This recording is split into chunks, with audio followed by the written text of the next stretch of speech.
What do we mean when we say that somebody is an admirable person? What is it about human excellence that attracts our admiration and makes us want to emulate it? What are the human excellences? Another word for human excellence is virtue. The earliest moral theories in antiquity made virtue the focus of their account of the moral life. We see that in ancient Greek philosophy, in Plato, Aristotle, and the Stoics, and we see it even earlier in ancient China, in the teachings of Confucius. I'm Linda Zagzebski, your professor at the University of Oklahoma.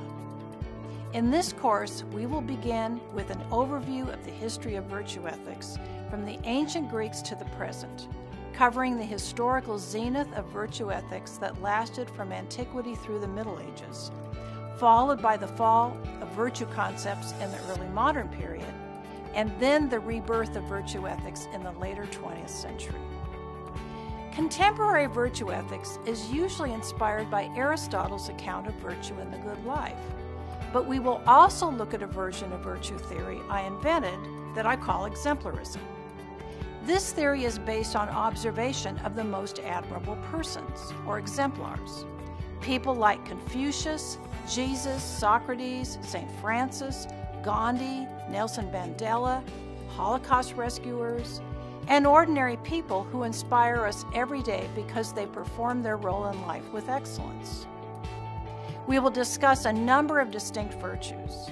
Moral virtues such as compassion, loyalty, honesty, and generosity. Intellectual virtues such as curiosity, open-mindedness, and intellectual humility. Civic virtues like civility, civic responsibility, and justice. And executive virtues like self-control, perseverance, and courage.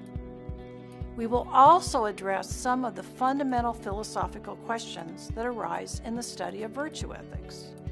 What is a virtue? Can virtue be taught? Can virtue be measured? Are we suspicious of virtue, maybe even resentful of virtuous persons?